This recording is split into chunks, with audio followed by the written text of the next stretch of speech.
Hello friends, welcome to my channel Bilisona mummy চ্যানেলে তোমাদের সবাইকে জানাই অনেক অনেক স্বাগত। তোমরা সবাই কেমন আছো? আশা করছি অনেক ভালো আছো, আর আমরাও ভালো আছি।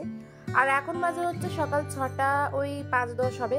আমি সবাই বিলিসোনার জন্য খাবারটা বানাতে দিয়ে আর এখানে এসেছি বিলিসোনাকে রেডি করাতে। বিলিসোনার পাপা অবশ্য আমাকে হেল্প করছে, একটুখানি রেডি করে চলে গেছে ম্যাগিটা দেখতে। তো এবারে ও নিজেও রেডি হবে, কারণ ও যাবে বিলিসোনাকে দিতে, আমি যাচ্ছি না। কারণ আমি ঘরের কাজগুলো একটু করে নিলেই আমার ভালো হয়, ওখানে গিয়ে বেকার বেকার অতটা বসে থাকতে আমার বিরক্তই লাগে। তো এই যে বিলিসোনাকে আমি রেডি করিয়েই দিলাম। আর আজকে তো বিলিসোনাদের ক্লাস আছে, তো বিলিসোনা এমনি জাস্ট ব্লু অ্যান্ড স্কাই কালারের ইউনিফর্ম পরেই যাচ্ছি। আর সোয়েটারটা পরাবো কিনা আমি খুবই কনফিউজ ছিলাম, তারপর ভাবলাম যে না, পরিয়েই দিই। তো বিলিসোনাকে আমি রেডি করে দিচ্ছি। বিলিসোনার পাপা ততক্ষণ খাবারটাকে ওই ঘরেতে দিয়ে আর পাখাটা চালিয়ে দিয়েছি ঠান্ডা হওয়ার জন্য। এবার তোমরা অনেকেই ভাববে যে সকালবেলা আমি কেন বিলিসোনাকে ম্যাগি খাওয়াচ্ছি। তার কারণ হচ্ছে বিলিসোনা এই কদিন খুবই ন্যাকড়া দেখাচ্ছে, ও কিছুই খেতে চাইছে না ম্যাগি ছাড়া, অন্তত সকাল টাইমটা। ও মায়ের ঘরেতেও এরকম সকালবেলা ম্যাগি খেত বলে আমি মাকে বকতাম, তারপরে এখন দেখলাম যে না, সত্যি ও নিজেই জেদ করে ম্যাগি খাওয়ার জন্য। একদম স্যারালাক বা স্যারাগ্রোটা খেতে একদমই চাইছে না, পুরোই বন্ধ করে দিয়েছে। আর জাস্ট একটা কি দুটো বিস্কুট খাইয়ে তো আর স্কুলে পাঠানো যায় না। তো ভাবলাম ঠিক আছে, একটুখানি ম্যাগি সারাদিনে একবার খেলে সেরকম কিছুই হবে না। তো আমি পুরো মশলাটা দিই না, অর্ধেক মশলাটা দিই আর খানিকটা নুন দিয়ে দিই, দিয়ে তারপরে খাইয়ে দিই। তো খানিকটা খেয়ে নিয়েছে, পুরোটা খায়নি, বলছে পেটে ব্যথা পেটে ব্যথা। তো সেই জন্য আর খাওয়ালাম না, যেহেতু সকালবেলা উঠেছে। তো এই যে একদম রেডি করিয়ে দিলাম। আর বিলিসোনা এবারে একদম বেরিয়ে যাবে স্কুলের জন্য। আর এখন করে বিলিসোনার চুলটা অনেকটা বড় হয়ে গেছে, তাই একটু টেনে টুনে চারদিক থেকে বেঁধে না দিলেই নয়, খুবই খারাপ লাগে দেখতে। তো সেই জন্য বেঁধেও দিলাম একটা ছোট্ট করে, যাতে সামনাসামনি পড়ে না যায় চুলটা। আর ভাবছি এবার থেকে বিলিসোনার চুলটা একটুখানি রাখবো, মানে পিছন দিকটা একটু বড় করবো আর সামনের দিকটা বেবি কাটের মতো করিয়ে দেবো। তো বিলিসোনার পাপা এবার খানিকটা খাইয়ে দিল, দিয়ে ওকে জলটাও খাইয়ে দিয়েছে। আমি পুরো রেডি করিয়ে দিলাম, ওর বাবা ব্যাগটা নিয়ে চলে এলো। তো একদম বিলিসোনা ফাইনালি রেডি হয়ে গেছে। আর এখান থেকে প্রায় 6:40-এর দিক করে ওরা এখান থেকে বেরিয়ে যায়, না হলে 6:50-এর মধ্যে ওরা ওখানে ঢুকতে পারে না। মেয়ে স্কুল চলে যাওয়ার পর আমি যদি চাইতাম একটু শুয়েও পড়তে পারতাম, কিন্তু ভাবলাম যে না, আজকে আর কুড়েপোনা করবো না। সাদা বেডশিটটা কদিন ধরেই ভাবছি যে তুলবো, তো আজকে ফাইনালি তুলেই দিই। কারণ জন্মদিন প্রায় 2 দিন হয়ে গেছে, আর সাদা বেডশিট যত রাখবো ততটাই নোংরা আবার ধরবে। তো সেই জন্য তুলে দিলাম, দিয়ে জানলাটাও খুলে জানলাটা পরিষ্কার করে দিলাম, দিয়ে বিছানার চাদরটা পাল্টে দিচ্ছি। তার সাথে সাথে আবার বালিশের ওয়ারগুলো পাল্টে দেবো। এখন শুয়ে পড়লে কি হবে, ঘুম এসে যাবে, শরীরটা ক্লান্ত লাগবে, মেয়েটার খাবারও রেডি হবে না, ঘরের কোনো কাজও হবে না। তো সকালবেলা যখন একেবারে উঠেই পড়েছি, তো ভাবলাম খানিকটা কাজ এগিয়ে রাখলেই বরঞ্চ সুবিধা হয়। তো সেই জন্যই ঝটপট করে সব কাজগুলো সেরে নিচ্ছি। আর বিলিসোনার পাপার পাশে শুলে কি হয়, সারা রাত বিলিসোনার পাপার এত ফোন আসে যে একটুও ঘুমানো যায় না। আর কালকে আমাদের ডান্স ট্রুপের গাড়ি ছাড়া হয়েছিল, ও অবশ্য যায়নি, আমিও যাইনি, আমরা সবাই বাড়িতেই ছিলাম। কিন্তু ওই প্রোগ্রামে গেলে সবাই তো ফোন করবেই, তো ওরা সমানে ফোন করতেই আছে, দাদা এই যে পেমেন্ট হলো, এই প্রোগ্রাম হলো, হেন তেন সব। তো সেই কারণে আর সেরকমভাবে ঘুম হয় না, কারণ যতবারই ফোন বাজে ওর পাপার, ততবার আমারও ঘুমটা ভেঙে যায়। আর এই দেখো, এখানে আমি যেটা চেষ্টা করছি সেটা হচ্ছে 2টো বালিশকে দিয়ে একটা বালিশ বানানোর চেষ্টা করছি। কারণ বিলিসোনার পাপা আমাদের 2-3টে বালিশ একসাথে নিয়ে মাথায় দিয়ে শুয়ে পড়ে, আমাদের জন্য কিছুই রাখে না। তো আমাদের মা বেটির জন্য 2টো বালিশ রেখে আর ওর পাপাকে 2টো বালিশ একটার মধ্যে ঢুকিয়ে দিয়েছি। তাও ওই ঘরের বালিশটাও এই ঘরে নিয়ে চলে এসেছি, 4টে রেখেছি। আর এই যে পা বালিশে 2টো দিয়ে দিয়েছি, বিলিসোনার একটা, ওর বাবার একটা। আমার তো লাগে না, আমি মিডিলে শুই, আমি যাত্রার গায়ে পা তুলে তুলে দিই। আর এই দেখো বন্ধুরা, আমার সকাল সকাল কি হয়ে গেল, বিছানাটা তুলে চলে গিয়েছিলাম একটু সবজি কাটতে, আর সবজি কাটতে গিয়ে আমার যে অবস্থা হলো দেখো তোমরা। তো এই যে বন্ধুরা, এখানে আমি সবজি কাটছিলাম, কাটতে কাটতে এই যে আমার হাতের এই অবস্থা। আর ওই যে শাকটা পড়ে আছে, শাকটা কাটতে পারবো না, হাতটা খুব ব্যথা করছে।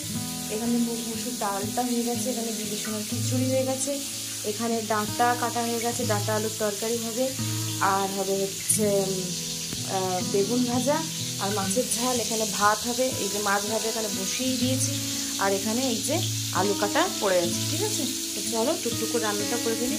হাতের অবস্থাটা তো খুবই খারাপ হয়ে গেল, কী করবো কি জানি। তো এই যে এখানে ব্যান্ডেজটা বের করে রেখেছি, বিলিসোনার পাপা আসলে একটুখানি মলম লাগিয়ে বেঁধে দিতে বলবো। ডান হাতে হয়েছে যেহেতু আমি এক হাতে বাঁধতে পারছি না। আর এখনও নিচে টিচে কিছু ঝাড় দেওয়া হয়নি, তো চলো বাসি ঘরটা আগে ঝাড় দিয়ে দিই। এই যে ওষুধ ছিল, এটা কি ওষুধ বলো তো, কোথায় ছিল এটা, কি ব্যাপার? ও এইটাই তো আমি এক্ষুনি লাগালাম, সরি। তো এই ওষুধটা এক্ষুনি লাগাচ্ছে না, লাগাতে আঙুলটা মনে হচ্ছে অবশ হয়ে গেছে, কিছু বুঝতে পারছি না। জ্বালা যন্ত্রণা সেরকম কিছু আর হচ্ছে না। ভাগ্যিস সকাল সকাল উঠে আমি বেডশিটটা চেঞ্জ করে নিয়েছিলাম আর রান্নাবান্নাও অনেকটা এগিয়ে নিয়েছিলাম। একদম লাস্টে বটিটা ধুতে গিয়ে আমার হাতটা কেটেছে, নাহলে হয়তো আজকে কোনো কাজই আমাকে আজকে আমি করতে পারতাম না। তো কি জানি ভগবান হয়তো আগে থেকেই সব জেনে যায়, সেই জন্যই সকাল সকাল উঠে অনেকটা কাজই আমি এগিয়ে ফেলেছি। আর এই যে ডাইনিং প্লেসটা আমি তো পরিষ্কার করিনি, তো এই যে এখন ঝেড়ে ঝুড়ে নিচ্ছি। বিছানাটা খুব একটা নোংরা হয়নি, বিছানাটা পরিষ্কারই আছে। জামা কাপড়গুলো কালকের কাচা ছিল, এখনও মানে ওইরকমই পড়ে আছে শুকনো হয়ে, ওগুলোকে এখনও গুছানো হয়নি। তো এই যে এখানটা সুন্দর করে আমি ঝাড় দিয়ে নিলাম, নিয়ে বাইরেটা একটু নোংরাগুলো বের করে দেবো। আজকে আর কুড়িয়ে আমি ফেলতে পারবো না, কারণ হাত আমার খুব ব্যথা, এখন নোংরায় হাত দিলে আমার অবস্থা খারাপ। তো এই যে দেখো ভাতটাও অলমোস্ট অনেকটা হয়ে গেছে, আর ওইদিকে মাছ ভাজাটাও হচ্ছে।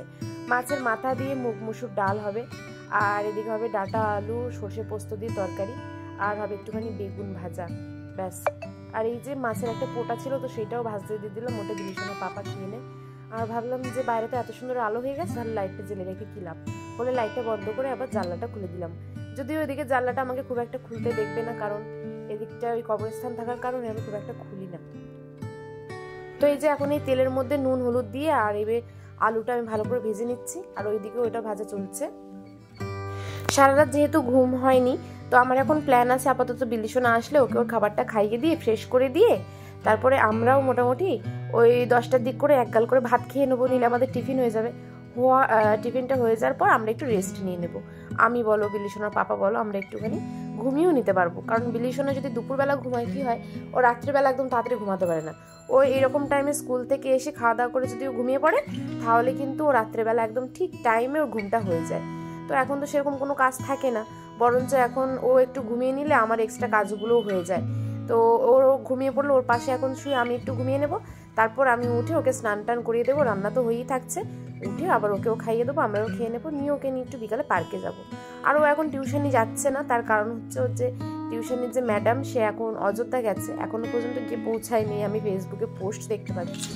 তো উনি ওখান থেকে ঘুরে আসার পর তারপর থেকে আবার টিউশনটা শুরু হবে। তো দেখো আলু আর ডাঁটা ভাজার পরে আমি তেলের মধ্যে কালো জিরে আর কাঁচা লঙ্কা দিয়ে দিয়েছিলাম, দিয়ে তারপরে একটু ভাজার পর দিয়ে দিয়েছি টমেটো, আর এখন দিয়ে দিলাম সর্ষে বাটাটা, আর দিয়ে দিলাম অল্প পরিমাণে নুন দিয়ে এখন এটা ভালো করে একটু ভেজে নেব। একদম কমিয়ে দিয়ে এটা আমি ফোটাবো না, তাহলে সর্ষে এমনিতেই ফোটালে না তেতো হয়ে যায়, তো ওটার ফোটাবো না। আর ওইদিকে দেখো দিয়ে দিয়েছি কড়ার মধ্যে তেল, দিয়ে দিয়েছি তেজপাতা, দিয়ে দিয়েছি জিরে, আর ওই যে পেস্ট করলাম না টমেটো পেঁয়াজ আর আদা, সেইটাও সুন্দরভাবে দিয়ে দিলাম, একটু লবণ দিয়ে দিলাম, দিয়ে এদিকেও লঙ্কা দিয়ে দিলাম। আজকে আমি পুরো দশভুজার মতো। আর বন্ধুরা আমাদের কিন্তু সময়টা খুব একটা ভালো যাচ্ছে না, খারাপ সময় যাচ্ছে।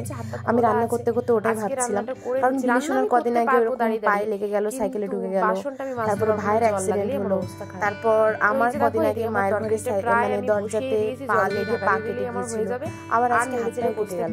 আমাদের কিন্তু পরিবারের মধ্যে রক্তপাতটা বেশি হয়ে, এবার আমি ডালটা বসিয়ে দেব। তো এটা আমি আজকে রান্না করতে করতে ভাবছিলাম, জানি না এটা কুসংস্কার কিনা, কিন্তু এটা আমি ভাবছিলাম আজকে যে অনেকের মানে ছোটবেলায় এরকম কিছু হলে বড়রা বলতো যে তোর আজকে মানে তোর এখন সময়টা ভালো যাচ্ছে না, একটু সাবধানে থাকিস, সেরকম ঠিক আমারও ওরকমই হচ্ছে, যে আমার ফ্যামিলির ওপর দিয়ে যেন বেশিরভাগ জিনিসটা হচ্ছে। কেন হচ্ছে বুঝতে পারছি না। তো তোমরা নিশ্চয়ই জানিও যদি কিছু জেনে থাকো বা এই সম্পর্কে কোনো ধারণা থাকে। তো বন্ধুরা আমার রান্নাবান্না অনেকটাই অলমোস্ট কমপ্লিট হয়ে গেছে, এখন বেগুন ভাজাটা হচ্ছে। তোমাদেরকে তরকারি আর ডালটা দেখালাম, তারপর একটু তাড়াহুড়ো করে পরিষ্কার করে নিয়েছি, যদিও যা কাজ করছি তাতেই হাতে লেগে যাচ্ছে, এমন একটা আঙুলে কেটেছে, এমন একটা হাতে যে যাই করো এই হাতটাতে তোমার লাগবেই। তো ঘুম থেকে উঠে তো কিছু খাওয়া হয়নি সেরকম, বিলিশনার পাতে একটুখানি ম্যাগি ছিল সেটা খেয়েছিলাম, তো এখন খুব জোর খিদে পাচ্ছে। এই যে ইউনিক বিস্কুট, এইটা আমি এখন খাবো, কালকে এনেছিলাম না, আর একটুখানি লেস খাবো। যদিও সব রান্নাবান্না হয়ে গেছে, আর তোমাদেরকে বলি এখন সময় হয়ে গেছে 9:12, আর এই একটু আগে বিলিশনার মানে স্কুলের হোয়াটসঅ্যাপ গ্রুপে মেসেজ এলো যে এবার থেকে ক্লাস হবে হচ্ছে 9:25 পর্যন্ত। তো এইটা যদি আমাদেরকে কালকেই যদি মেসেজটা করে দিত, তাহলে কিছু টিফিনও বানিয়ে দিতাম ওকে, যেহেতু কিছু খাইনি, আর অনেকটাই বেলা হয়ে গেলো, 9:25 হয়ে গেছে, শুধু একটা ম্যাগি খেয়ে গেছে, তাও পুরোটা খাইনি, একটু ফেলে রেখে গিয়েছিলো, তো একটা টিফিন কোনো বানিয়ে দিতাম। তো আজকে ওদের রুটিন দিয়েছে যে এইরকম 6:50 থেকে 9:25 পর্যন্ত ক্লাস হবে, তো তার মানে কাল থেকে ওকে কিছু একটা টিফিন দিতে হবে। তো আমি এখন বিস্কুটটা খাবো। বিলিশনার পাপাকে ফোন করতে বললো যে কালকে তো অনেক কিছু কিনে এনেছে, সেগুলো খাও বসে বসে। আমি বলছি বিলির তো এখনও স্কুল হচ্ছে, তো তুমি তো চলে আসতে পারো, তাহলে একটুখানি চা খেতাম দুজন মিলে। আসলে একা একা চা খেতে না একদমই ভালো লাগে না, আমার তো ভালো লাগে না, কার লাগে আমি জানি না, একা একা চা খেতে একদম ভালো লাগে না। সেই জন্য আমি বলছিলাম, বললো যে না, যখন 9টা বাজতেই যায়, তখন ওই 9:45 মতন বাজে, তো বলছে 9টা যখন বাজতেই যায় তাহলে আরেকটুখানি দাঁড়িয়ে যাই, একটু পরেই তো ছুটি দিয়ে দেবে। এখন অবশ্য 9:13 হয়ে গেছে, আর আমার রান্না অনেক।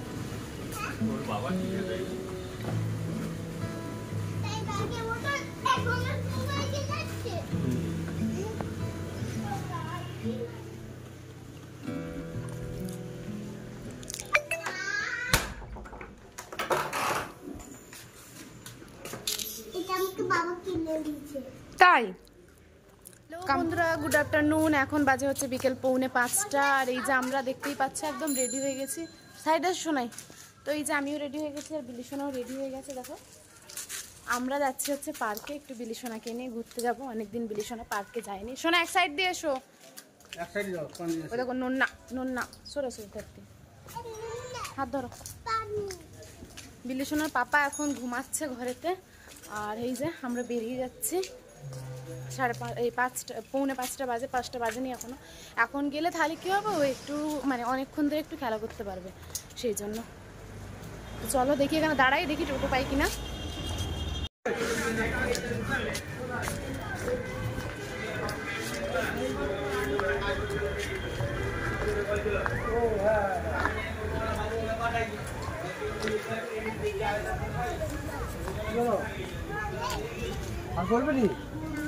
আস্তে আস্তে আস্তে চলো, দোলায় বসো, চলে এসো, যে দোলা দোলা ফাঁকা আছে, চলে এসো। এটা ভয় পাবে, এটা উঠলে, এটা ভয় পাবে উঠলে, এদিকে এসো। দোল দোল দোলুনি, রাঙা মাথায় চিরুনি।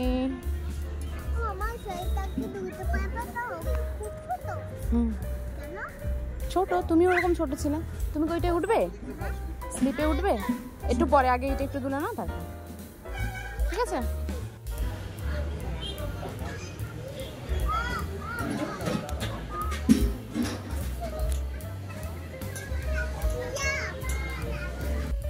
বন্ধুরা বিলিশোনা আসছেই না, বিলিশোনা একাই স্লিপারে গিয়ে স্লিপ খাচ্ছে। আমি ওর সাথে অনেকক্ষণ খেললাম, খেলার পর আমি বলছি বাড়ি যাবো, বলছি ঠিক আছে তুমি একাই চলে যাও। আর আমি যে এদিকে একটা গাছ আছে, দেখো গাছ, এই গাছটার পিছন দিকটা এসে বসে পড়েছি, দেখিও আমাকে খোঁজে কিনা।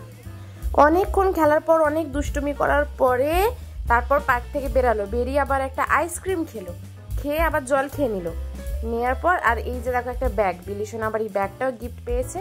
তো আমরা বেরিয়ে যাচ্ছি হচ্ছে এখন কাকটিয়া একটা খুব ভালো রেস্টুরেন্ট আছে, সেখানে আমরা একটুখানি খাওয়া দাওয়া করবো, সেই জন্য যাচ্ছি কাকটিয়া। আর এই যে রামচন্দ্রপুর স্কুলের সামনে দাঁড়িয়েছিলাম, আর এই যে এখন ঢুকে পড়েছে হচ্ছে কাকটিয়াটা দেখলেই একদম বোঝা যাবে যে কাকটিয়ায় ঢুকে পড়েছি, কারণ এত সুন্দর একটা জমজমাট ব্যাপার, আর সব বস্যটা এক জায়গাতেই পাওয়া যায়, মানে সব কিছু যা কিছু চাইবে তুমি সব পেয়ে যাবে এই জায়গাটার মধ্যে। তো চলো চলে যাই, এই যে চলে এসেছি দোকানটার মধ্যে। আর আমরা কিন্তু এখানে খেতে এসেছি রেশমি কাবাব, আর আমাদের মেসাতে অবশ্য অনেক দোকান আছে, কিন্তু আমার রেশমি কাবাবটা যেন বিলিশোনার পাপা আর আমার এই দোকানটাতেই যেন বেশি পছন্দ হয়। আর এই যে বিলিশোনা এখানে দাঁড়িয়ে দাঁড়িয়ে নাচ দেখাচ্ছে যতক্ষণ আমাদের খাওয়া হচ্ছে। ওকে বলা হচ্ছে যে একটু এগ রোল খাও, কিন্তু ও খাবে না। কামড়াও,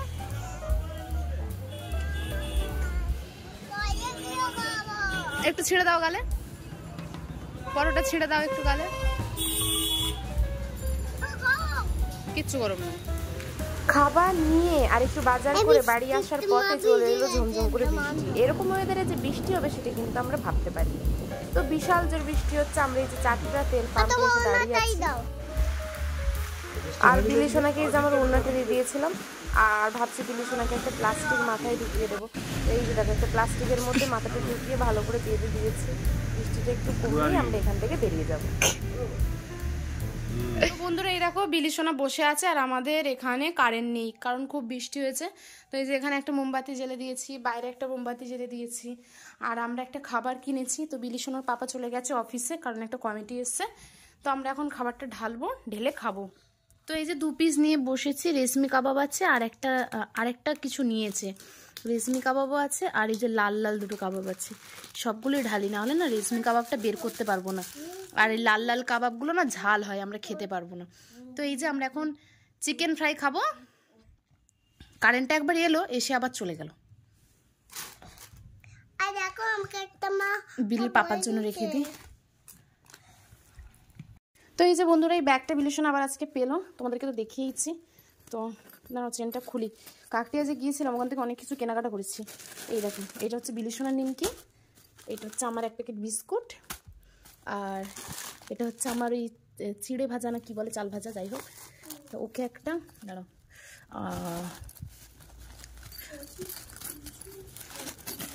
আর এইটা হচ্ছে আমার নিমকি, আর এইটা হচ্ছে বিলিসোনার একটা স্ট্রবেরি। তো কালকে ওকে স্ট্রবেরি আমি টিফিনে দেবো। তো এখন আপাতত একটা আমি ওকে কেটে ধুয়ে দিয়ে দেখি ও খাই কিনা। তো বন্ধুরা এখন বেজে গেছে রাত প্রায় 10:30, আর এই যে বিলিসোনার স্কুল ইউনিফর্ম হোয়াইট কালারের, কালকে পিটি আছে, আর এই যে জুতো, ব্যাগ, বই সব বস্যটা গুছিয়ে দিয়েছি। আর তারই সাথে শেষ করলাম আজকের ব্লগটা। সবাই ভালো থেকো, সুস্থ থেকো, অনেক অনেক হ্যাপি থেকো।